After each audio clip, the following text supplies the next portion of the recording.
You know, I truly do love the internet. I'm always finding out about weird and obscure things I'd never know about otherwise. A lot of that stuff has made it into videos I've made because I've found it interesting in one way or another. So when I found out about today's topic, I knew I had to talk about it. It all began with this tweet from user at BPBear, in which they described a cafe in Tokyo themed to the 2012 Seth MacFarlane film Ted, about a teddy bear who is brought to life by a little boy's wish. And then the little boy grows up to be an adult and the two smoke pot together. Because where else would you take a story about a magical talking bear? The tweet goes on to mention an article from Eater.com written by someone who went to the cafe when it was open, and that since they were dining alone, the waitress sat a Ted doll across from them. I had to know more. And so, to celebrate the recent release of the Ted show on Peacock, today we're hopping on a plane to Tokyo to take a look at this quirky little promotional cafe. これはなんて品のない映画なんだ。でも僕はブルーレイ3枚買うけどね、保存用と鑑賞用と叩き割るようにね。ジョークだよ、ジョーク。 Pop-up cafes in Japan are a lot more common than you would think. In fact, they happen pretty much year-round. Any popular Japanese video game, anime, or manga you can think of has likely had its own cafe at this point. Franchises like Pokemon, Kirby, Phoenix Wright, and even American franchises such as Toy Story and Stranger Things have all had some sort of promotional cafe. These cafes typically include themed foods, a bit of decor to make them more themed to whatever they're promoting at the time, and occasionally some exclusive merch. The food at these cafes isn't exactly known for being the best, but I gotta be honest, if I'm buying a Kirby burger with a pink bun with Kirby's smile on it, I'm buying it for the theming, not for the food itself. It's kinda like how people who go to Disneyland or Walt Disney World buy Mickey pretzels.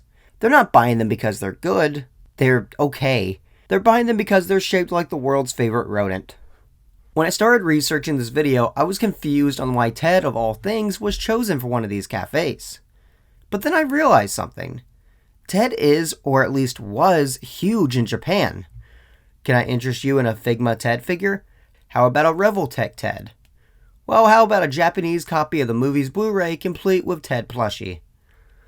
So yeah, with all this exclusive merch, this whole thing is starting to make a little more sense. As for the cafe itself, it officially opened in Shibuya City in Tokyo on September 21st, 2016.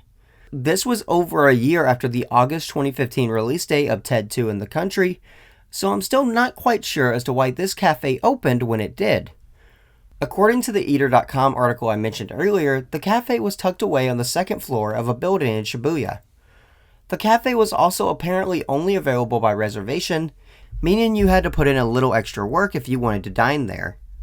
Upon entering, you'd be greeted by the sight of guests dining with Ted dolls decked out in various outfits, bras dangling from chandeliers, various pictures of Ted adorning the walls with various sayings, and occasionally, an employee in a Ted suit would walk around the restaurant taking photos with guests.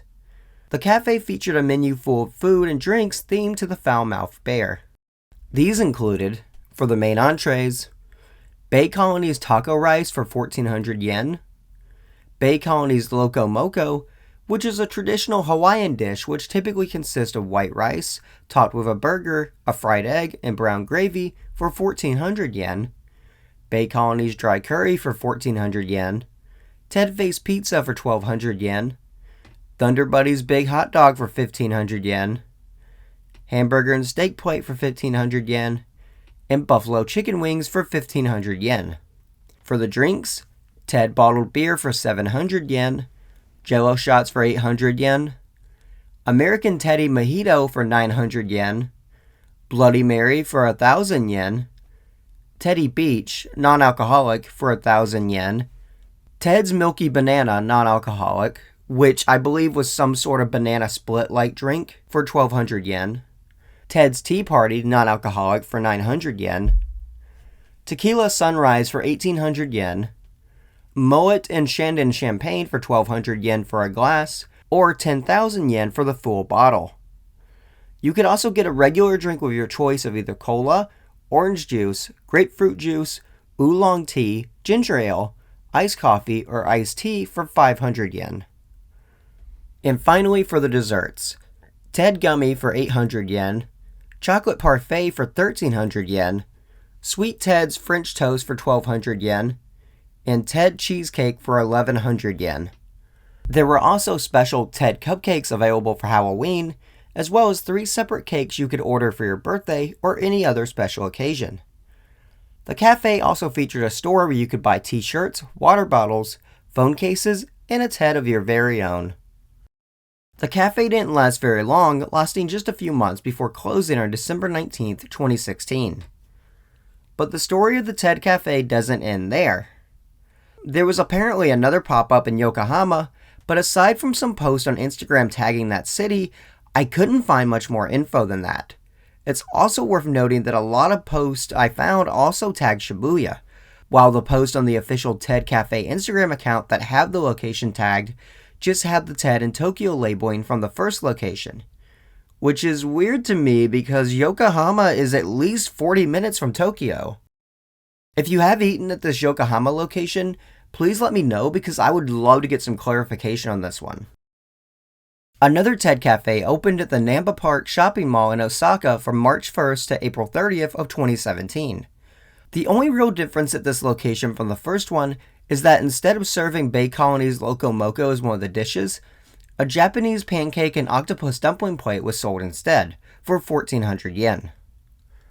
A final location opened in Ebisu Station in Shibuya on July 15th, 2017. This location appears to have lasted at least until the end of September, as that is when the Instagram page stopped updating, though it is possible that it lasted longer than that. What's interesting about this location was the addition of gacha machines. With these, customers could collect various Ted-themed buttons. With how much more frequent themed cafes have become in Japan in the years since the Ted Cafe, it wouldn't surprise me at all to see this cafe return in some way one day. Heck, with Ted being relevant again for the first time in years, I could see it happening. We'll just have to wait and see. For now though, all we can do is dream about tasting the Ted Face Pizza. Hey everyone, Seeker here. I hope you all enjoyed the video, and if you did, please be sure to comment, like, and subscribe. I'll be back again soon with more videos, so I hope you guys stay tuned. Have a good day everyone, and I'll see you all in the next video.